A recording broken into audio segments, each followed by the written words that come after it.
Olá, tudo bem? Eu sou Fátima Neubayer e hoje eu vou falar sobre práticas e cláusulas abusivas nas relações de consumo praticadas pelas operadoras de plano de saúde. Esse tema é super importante para quem quer pleitear direitos e, por ser muito extenso, eu vou fazer 2 vídeos com muitas informações que você não sabia até agora. Fica aqui comigo, não se esqueça de se inscrever em nosso canal, ativando o sininho logo abaixo do vídeo para acompanhar este tema e vários outros. Preste atenção e não fique por fora de seus direitos. Cláusulas abusivas são aquelas que colocam o consumidor em desvantagem nos contratos de consumo. O consumidor que se deparar com uma cláusula abusiva poderá recorrer à justiça para pleitear sua nulidade. A primeira prática é a limitação do tempo de internação. A resolução do Conselho de Saúde Suplementar 13 de 98 dispõe sobre a cobertura do atendimento nos casos de urgência e emergência. E ela dispõe assim: a cobertura dos procedimentos de emergência e urgência, que trata a Lei 9656 de 98, que implicar em risco imediato de vida ou de lesões irreparáveis para o paciente, incluindo os resultantes de acidentes pessoais ou de complicações no processo gestacional, deverá reger-se pela garantia da atenção e atuação no sentido da preservação da vida, órgãos e funções, variando, a partir daí, de acordo com a segmentação de cobertura a qual o contrato esteja adstrito. Além disso, as Cortes Superiores têm um entendimento pacificado pelo STJ, que dispõe na súmula 302. É abusiva a cláusula contratual de plano de saúde que limita no tempo a internação hospitalar do segurado. Importante destacar alguns detalhes sobre internação, que é a situação que foi discutida no tema 1032 do Superior Tribunal de Justiça. Nessa decisão, foi firmada a seguinte tese: nos contratos de plano de saúde, não é abusiva a cláusula de coparticipação expressamente ajustada e informada ao consumidor, a razão máxima de 50% do valor de despesas, nos casos de internação superior a 30 dias por ano, decorrente de transtornos psiquiátricos, preservada a manutenção do equilíbrio financeiro. A segunda prática abusiva é a exigência de cheque-calção. Determina o Código de Defesa do Consumidor, no artigo 39, que é vedado ao fornecedor de produtos ou serviços, dentre outras práticas abusivas, exigir do consumidor vantagem manifestamente excessiva. É imprescindível prestar atenção que a Corte Superior já decidiu que a exigência de cheque-calção para o pagamento de despesas hospitalares não gera por si só danos morais. Mas nessa linha, ao identificar as demais circunstâncias em torno da controvérsia, também já foi decidido que enseja dano moral a conduta do hospital que exige do filho cheque-calção para o custeio do tratamento emergencial da mãe e realiza o depósito do título no dia seguinte, antes mesmo da paciente receber alta, causando a indevida devolução por ausência de provisão de fundos. Para complementar, temos aqui outro entendimento do STJ, no qual diz na súmula 370, caracteriza dano moral a apresentação antecipada de cheque predatado. Com relação a essa mesma proibição, temos inclusive norma da própria ANS, na Resolução Normativa 44 de 2003, que dispõe da seguinte forma: fica vedada, em qualquer situação, a exigência por parte dos prestadores de serviços contratados, credenciados, cooperados ou referenciados das operadoras de planos de saúde e seguradoras especializadas de calção, depósito de qualquer natureza, nota promissória ou quaisquer outros títulos de crédito, no ato ou anteriormente à prestação de serviço. Além disso, a exigência de cheque-calção está prevista como crime no Código Penal, como dispõe o artigo 135-A. Exigir cheque-calção, nota promissória ou qualquer garantia, bem como o preenchimento prévio de formulários administrativos como condição para o atendimento médico hospitalar emergencial, é uma pena de detenção de 3 meses a 1 ano, além da multa. E essa pena é aumentada até o dobro se da negativa do atendimento resulta lesão corporal de natureza grave e até o triplo se resultar a morte.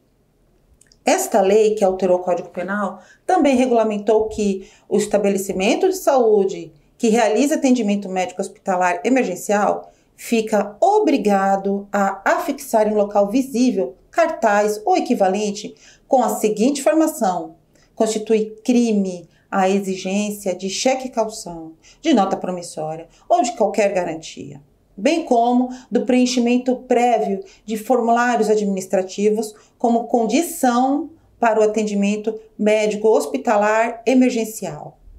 É muito essencial destacar que o dever de informação decorrente do princípio da boa-fé objetiva, que está explícito no Código de Defesa do Consumidor.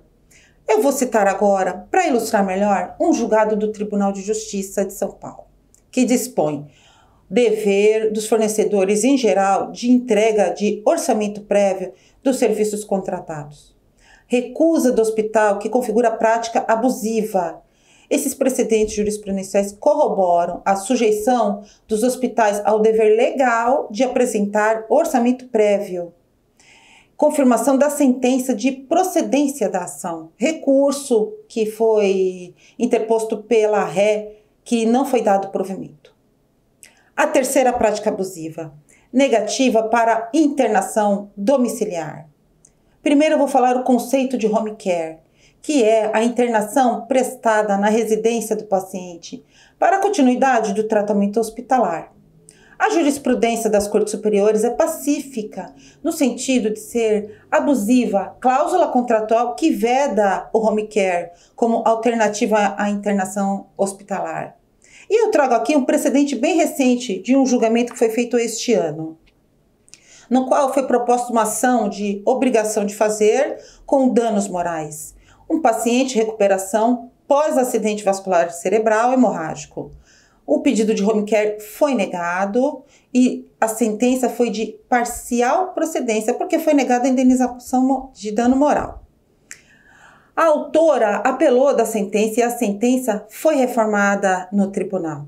Por quê? A conduta da operadora se afigura abusiva por representar indevida interferência na atividade médica. O médico de confiança do paciente tem autonomia para prescrever a modalidade de tratamento mais adequada ao paciente.